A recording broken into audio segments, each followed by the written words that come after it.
নমস্কার বন্ধুরা, এবার আপনাকে আপনার প্যান কার্ডটা বদলাতে হবে।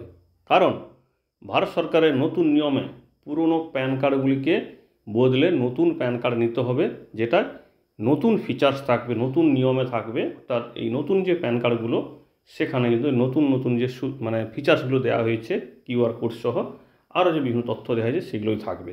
অর্থাৎ এতদিন যে পুরনো প্যান কার্ডটি আপনি ব্যবহার করছিলেন, প্রায় আয়কর দপ্তরের সূত্র বলছে দেশে এই মুহূর্তে ৭৮ কোটি প্যান কার্ড দেওয়া আছে, অর্থাৎ দেশের নাগরিকরা ব্যবহার করছে।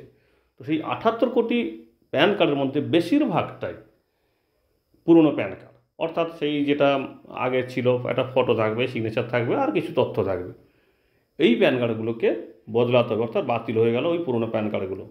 এবার হবে নতুন প্যান কার্ড, যে প্রকল্পটির নাম PAN 2.0। এবং এর জন্য কেন্দ্রীয় কমিটি, অর্থাৎ কেন্দ্র সরকারের কমিটি, যেখানে প্রধানমন্ত্রী শ্রী নরেন্দ্র মোদী পৌরোহিত্য করেছিলেন। 25 নম্বর এই বিষয়ে একটা বিজ্ঞপ্তি বেরিয়েছে, দেখতে পাচ্ছেন আপনারা স্ক্রিনে, প্রেস ইনফরমেশন ব্যুরোতে। এই PAN 2.0 প্রকল্পের জন্য 1435 কোটি টাকা ইস্যু করা হয়েছে। তো এই PAN 2.0 অর্থাৎ নতুন প্যান কার্ড নিতে হলে কি করতে হবে, বা এর কি বিশেষত্বটা কী বলা হচ্ছে দেখুন।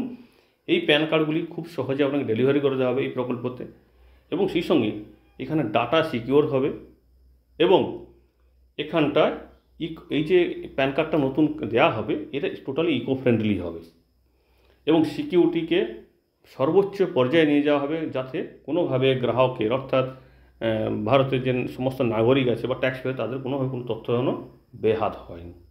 তো এখানে একটা বিষয় তাহলে আসছে, তাহলে কি সমস্ত নাগরিক যাদের প্যান কার্ড আছে তাদেরকে আবার আবেদন করতে হবে? না, ওনাদের নিজে থেকে কোনো আবেদন করতে হবে না, কিন্তু চাইলে কেউ নিতে পারবে। অর্থাৎ আপনি যদি মনে করেন যে আমার পুরনো প্যান কার্ডটা আমি নিজে থেকেই বদলাবো, তাহলে আপনি আবেদন করতে পারবেন। এবং তার জন্য কি চার্জ লাগবে? তো আপাতত যেটা কেন্দ্রীয় মন্ত্রী অশ্বিনী বৈষ্ণব যিনি বলেছেন যে এটার জন্য আপাতত কোনো টাকা লাগবে না, আপনি নিজে থেকে আবেদন করলেও কিন্তু কোনো টাকা লাগবে না।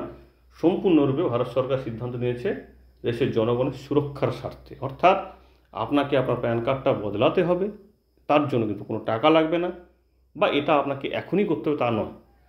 তো স্বাভাবিকভাবে একটা কথা আসছে কি, তাহলে কবে আবেদন করা যাবে? তো এই মুহূর্তে কিন্তু ওই ডেটটা বলছে না, মোটামুটি এই একটু ঘোষণা করা হয়েছে যে রিসেন্টলি এটা চালু হয়ে যাবে, এবং এটা কিন্তু একটা মেজর পদক্ষেপ বলা যায়।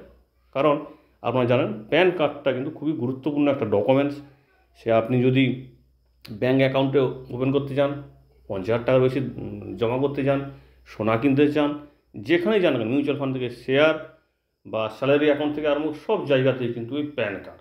তো সেই প্যান কার্ডের এই বড় একটি পরিবর্তন হতে যাচ্ছে, যার জন্য কিন্তু অবশ্যই কিছুটা হলেও পরিষেবা উন্নত হবে, এবং মানুষ, বা পরিষ্কারভাবে বলা যায় দেশের নাগরিকদের সুরক্ষা আরও বাড়বে।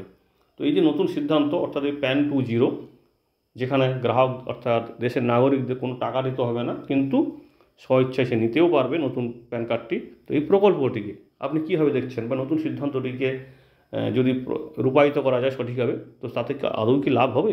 অবশ্যই কমেন্ট করে জানাবেন। ধন্যবাদ।